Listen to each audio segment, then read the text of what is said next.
Recently, I was sent a Bach 42 Strad trombone for a scratch brush overhaul finish, and here's kind of a rough way that it goes. Okay, here is where I'm starting the scratch brushing process. First, I'm going to go over this with a ragging compound that is rather coarse, but it'll get in between all of these braces and tubes.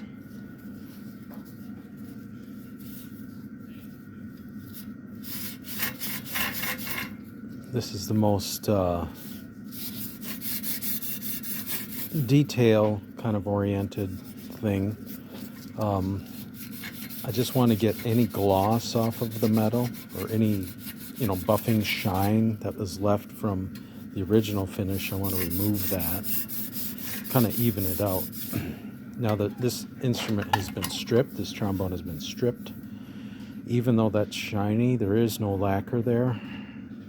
Even though you see some shiny, there's no lacquer there. It's buffed metal underneath the lacquer that is still shining through. But I want to just get this to kind of an even patina, and then I will further go into this with other abrasives. Now there's quite a bit of pitting right here. Now normally on a scratch brush finish, I'm not dealing with a lot of pitting or pit removal. That's the beauty of this finish, is the fact that to make it look great and uniform, you're not removing metal. As in a traditional overhaul, you would have to buff this all out to remove those pits. So you're removing metal and thinning the bell. I proceed with great caution and recommendations to let the pits be, especially in the bell flare, because if I get that to it so it looks really smooth, it'll look great. But with an abraded finish, you don't really notice it anyway from a slight distance. So you got to be careful to pay attention to that. Now, I've certainly done traditional overhauls and not thinned the bells out too much, but again, it may mean that there's going to be a pit or two or a scratch, but this removes like negligible, like hardly anything. It's just the scratching the finish. But it's a hand process. There's really no shortcut. I'm not putting it in a tumbler. I'm not sandblasting. Although I suppose that could be done, but that's not my process. And this is, again, this is just kind of the initial workup.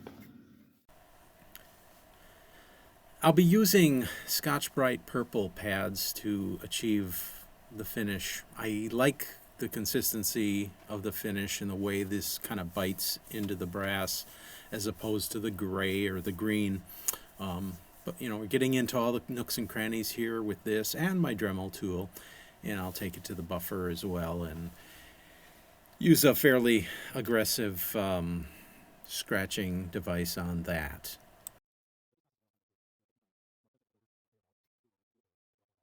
Of course, but trumpets and trombones are the main thing that I'm doing, and I've had customers that send me two and three, four horns because they like it so much. And I will look at I've got a new sprayer coming, a HTE sprayer instead of a HVLP, and I'm anxious to use it. I'm going to be excited to try that.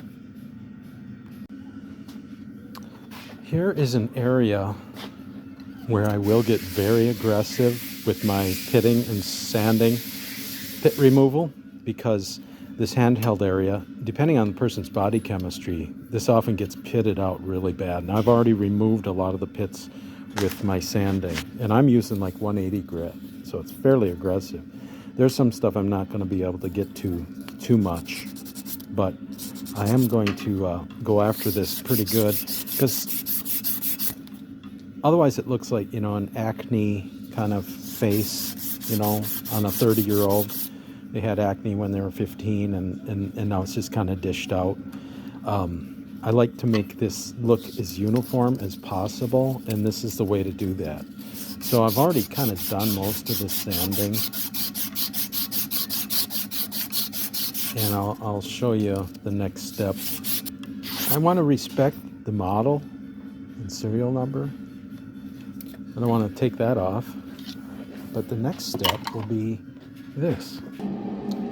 So now I'm going to go to this, again, this is fairly aggressive, 220 grit greaseless composition. This is a small wheel because I'm going to be getting in here, but I want to even this out before I go back to the hand abrading, and this is how I kind of do it. Again, be careful on that logo. You don't want to take it off, or the serial number.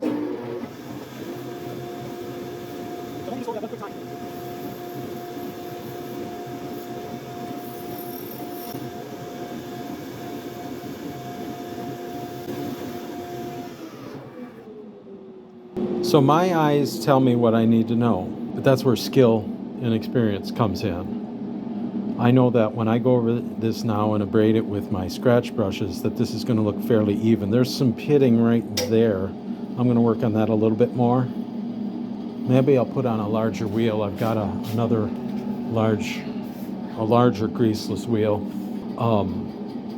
It's different than a grease carrier, something that has a Tripoli is your standard buffing compound. This is greaseless. So it's more, this is a larger wheel, so we got more feet per second.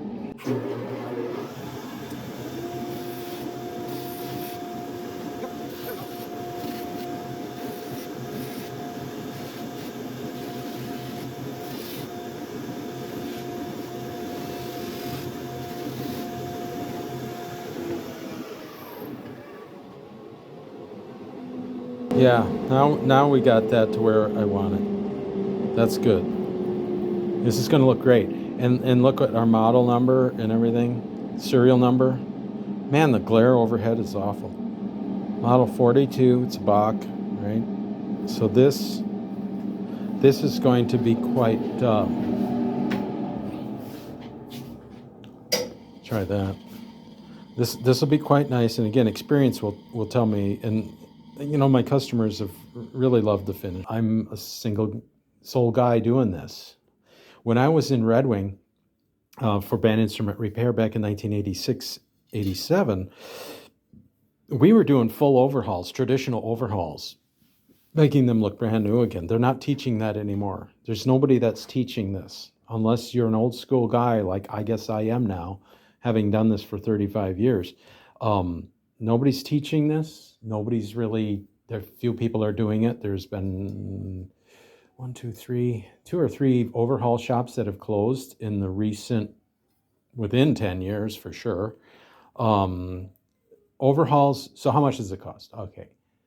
Think of a traditional overhaul on a Bach 42 trombone or just a professional level trombone.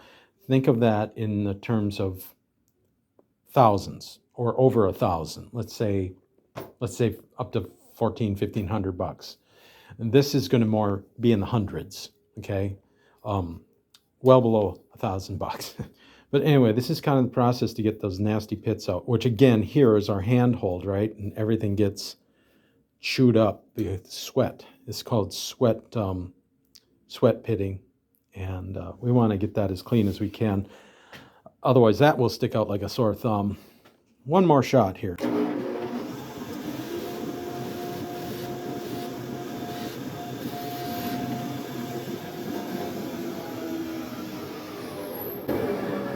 Now, why can I get away with this? How can I get away with this on this part and not the bell?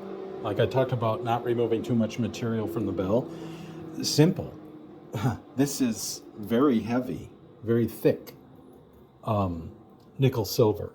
So it's harder, it's thicker. A bell is very thin. You know, we're talking about like brass tubing where the wall thickness is maybe 15 thousandths thick. You're talking a bell flare, thickness of like maybe 7 to 10 thousandths. And if you take a material off, now you're thinning that bell out. If you're doing a traditional overhaul, that can be a consideration, and that's why I go really conservative when I buff on a bell.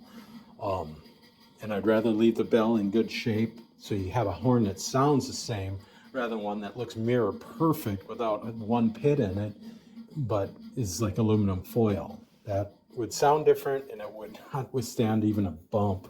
So believe me, I've seen that happen, and I've been always cautious on my overhauls. But anyway, that's kind of the essence of it. We'll continue. This brush is coarse, fairly coarse. In the inside of that bell, it needs to be scratched up. I'll do this regardless of the type of finish I'm doing.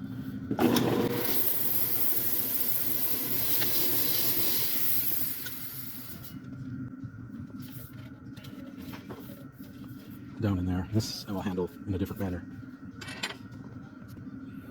Here's another round brush. Scotch Brite. This will be the rough work on the inside here. Again, 99% of this is all going to be hand finished with Scotch Brites by hand, not machine.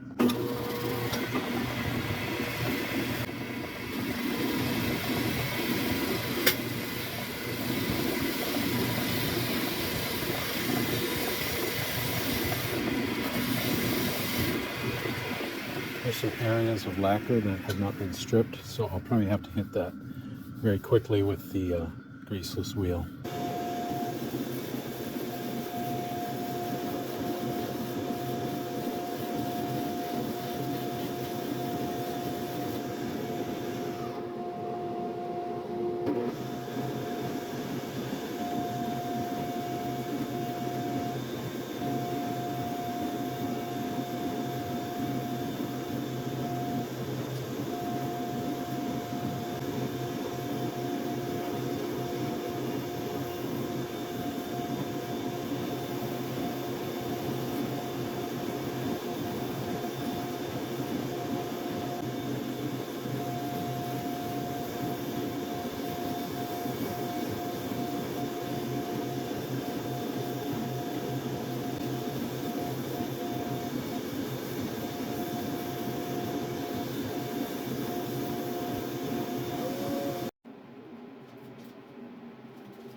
This is the part where you start to get to enjoy the fruits of your labor when you get ready to lacquer.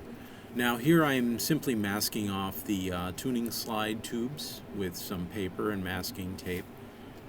It's not necessary to cover the entire tube. The heaviest areas that are going to get lacquered are obviously the crook.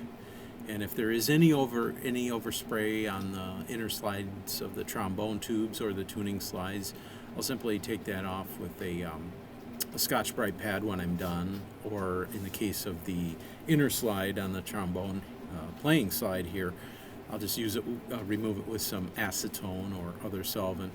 Does a nice job.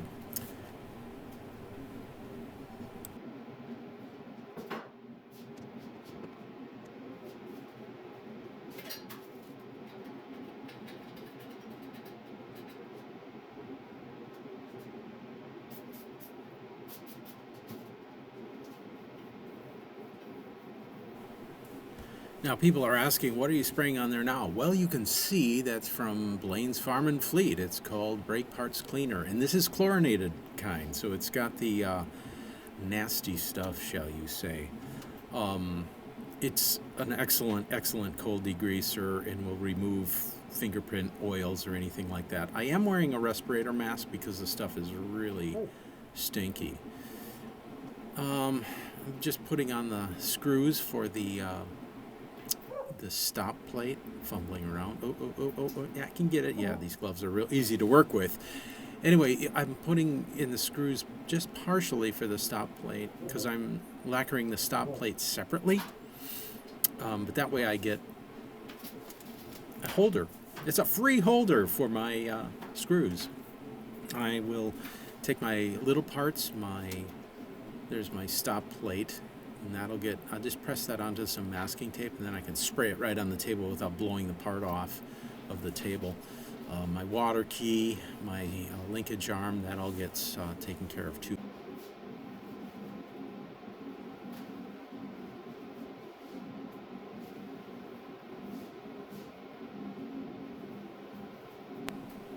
Well, now that we've got the degreasing done, it's time to do our lacquering. So it's important to suit up properly. The uniform, which is, I don't know, $8 at a auto body shop supply place, is, you know, cheap, and it keeps the lacquer off your clothes, keeps it off your body and hair. The respirator is vital. The gloves are nice to have as well, and those are cheap. But anyway, I pre-mixed and pre-strained my lacquer. It's way too full on that glass jar. So all you body shop guys going, you didn't strain your lacquer, that's not true. Anyway, I got that mixed up. Now I'm ready to spray the first crook, and this is where we go with it. And we'll continue with the other small pieces and crooks.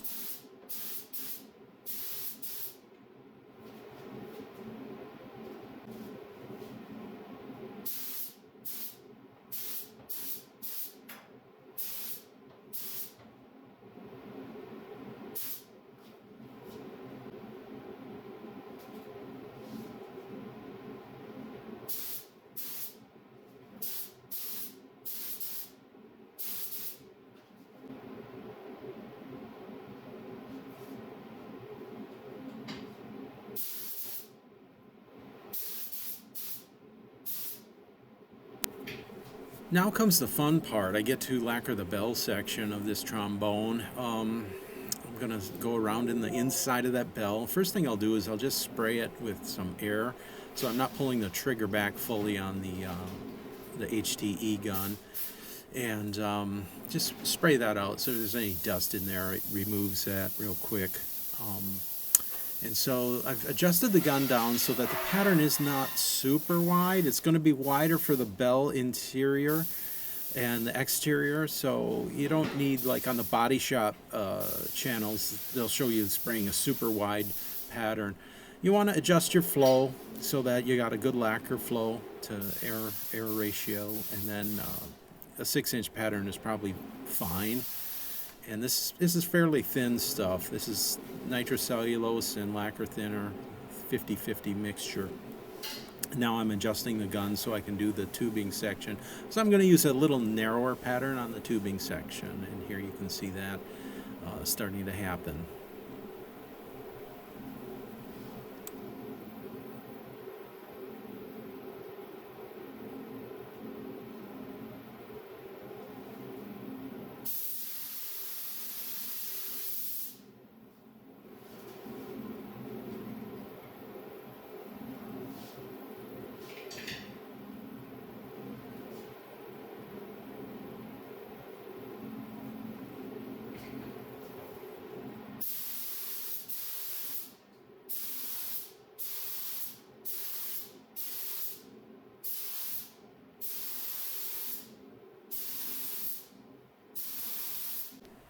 Here we get to the bell. The film is sped up a little bit, but the pattern is narrowed down because I want to get to those tubes.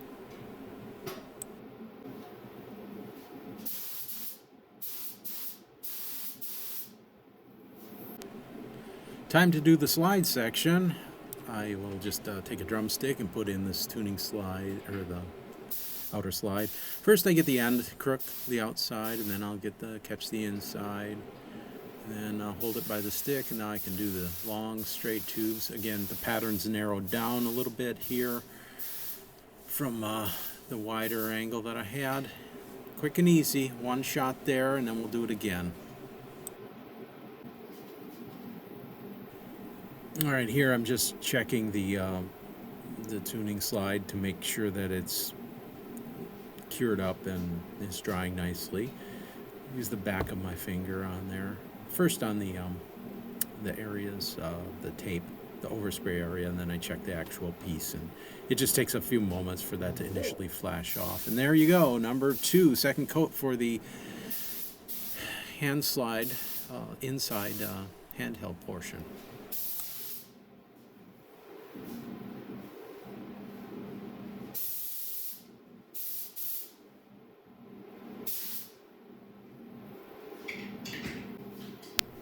And now back to the bell section. Here I'm just showing the first coat and how it went on quite nicely. Nice uniform coating.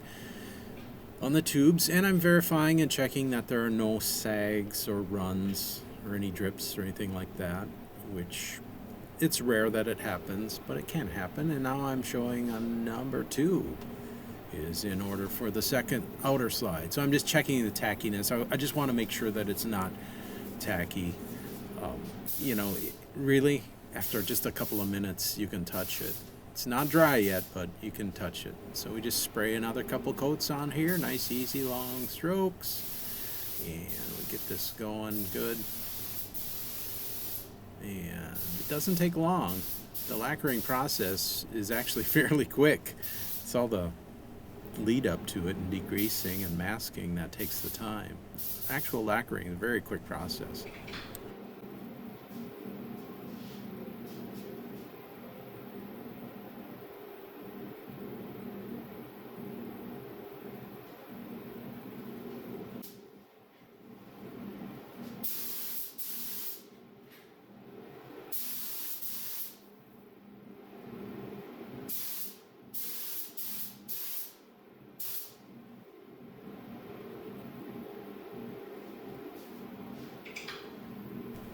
And as indicated by the sign language, just one coat on the bell flare area. The other section can have 2 or 3 coats.